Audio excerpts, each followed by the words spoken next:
दोस्तों नमस्कार, मैं रंजीत, आपका चैनल आर के हॉरर स्टोरी हिंदी में स्वागत है। आज मैं आप लोगों को एक कहानी सुनाने जा रहा हूँ, भूतिया कहानी। अगर ये कहानी अच्छा लगे तो लाइक, सब्सक्राइब, शेयर और कमेंट ज़रूर कीजिएगा। दोस्तों बिना देर के हुए चलते हैं कहानी की ओर। छलावा एक डरावनी कहानी। रात का समय था और आकाश में काले बादल छाए हुए थे। गांव के चारों ओर घना जंगल था, जहां से रह रह कर अजीब अजीब आवाज़ें आती थी। इस जंगल के गांव वाले छलावे का जंगल कहते थे। इस जंगल के बारे में अजीब कहानियां प्रचलित थी। कहते थे कि यहाँ रात में कोई भी जाता तो वापस नहीं आता। रामू, जो गांव का सबसे निडर लड़का था, इन कहानियों पर यकीन नहीं करता था। वह सोचता था कि यह सब लोगों की कल्पना मात्र। एक रात जब गांव के बुजुर्ग झोपड़ी में बैठे छलावे की कहानियां सुना रहे थे, तो रामू ने हंसते हुए कहा, यह सब बकवास है, कोई भूत प्रेत नहीं होता। अगर ऐसा है तो मैं आज रात जंगल में जाकर देखता हूँ। बुजुर्गों ने रामू को चेतावनी दी, जंगल में मत जाना बेटा, छलावा किसी को नहीं छोड़ता। लेकिन रामू पर तो जिद सवार थी। उसने अपनी लाठी उठाई और घर से निकल पड़ा। जंगल में घुसते ही रामू को अजीब सा एहसास हुआ। पेड़ हवा में झूम रहे थे, लेकिन अजीब बात यह थी कि वहाँ हवा बिल्कुल नहीं चल रही थी। हर तरफ सन्नाटा पसरा हुआ था। अचानक रामू को एक महिला की हंसी सुनाई दी। वह चौकन्ना हो गया और चारों तरफ देखने लगा, लेकिन कुछ नजर नहीं आया। थोड़ा आगे बढ़ने पर उसने देखा कि एक सफ़ेद साड़ी पहने महिला दूर खड़ी है। उसकी पीठ रामू की ओर थी।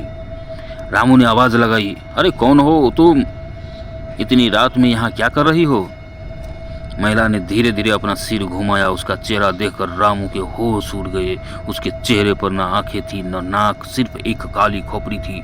रामू की पैर जैसे चकर गए हो। वह भागना चाहता था, लेकिन उसके पैर जमीन में चिपक गए।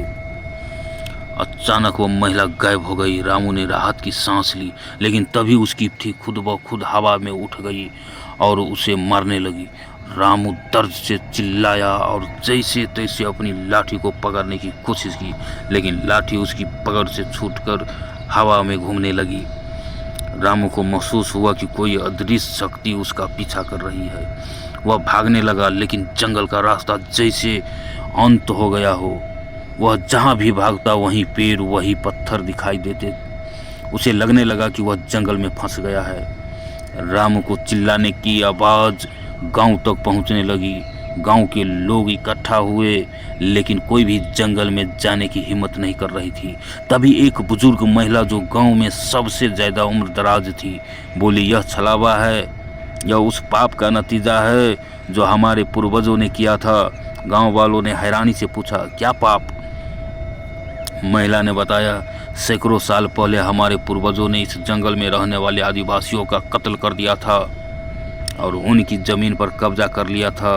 उन आदिवासियों ने मरते समय श्राप दिया था कि इस जंगल में जो भी आएगा वह वापस नहीं जाएगा। तभी से यह छलावे का अड्डा बन गया है। रामू जंगल में भटकता रहा। उसे हर तरफ से अजीब आवाज़ें सुनाई देती थी। कभी बच्चे की रोने की आवाज़, कभी किसी की ज़ोर से हंसने की। उसे एहसास हुआ कि यह जगह सामान्य नहीं है। अचानक उसे अपनी माँ की आवाज़ सुनाई दी, रामू बेटा घर वापस आ जा। रामू ने आवाज़ का पीछा किया और एक चमकदार रोशनी देखी। उसने सोचा कि शायद यही रास्ता बाहर का है। जैसे ही उसने रोशनी की ओर कदम बढ़ाया, उसकी आंखों के सामने सब अंधेरा हो गया। सुबह हुई और गांव वालों ने देखा कि रामू जंगल के किनारे बेहोश पड़ा है। सब ने उसे उठाकर घर लाया। होश में आने के बाद रामू ने जो बताया, उससे सबके रोंगटे खड़े हो गए। उसने कहा, जंगल में जो है वह सिर्फ छलावा नहीं, बल्कि हमारे पूर्वजों के पाप का भूत है। वह हमें तब तक परेशान करता रहेगा जब तक हम माफ़ी नहीं मांगते। गांव वालों ने एक साथ मिलकर जंगल के पास पूजा अर्चना की और आदिवासियों की आत्माओं की शांति के लिए प्रार्थना की।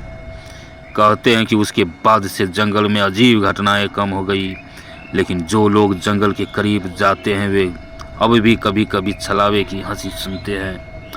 रामू ने अपनी जिंदगी में कभी दोबारा जंगल की ओर कदम नहीं रखा। वो दूसरे को भी चेतावनी देता रहा, भूत प्रेत पर यकीन करना या न करना आपकी मर्जी है, लेकिन सलावे को हल्के में मत लेना।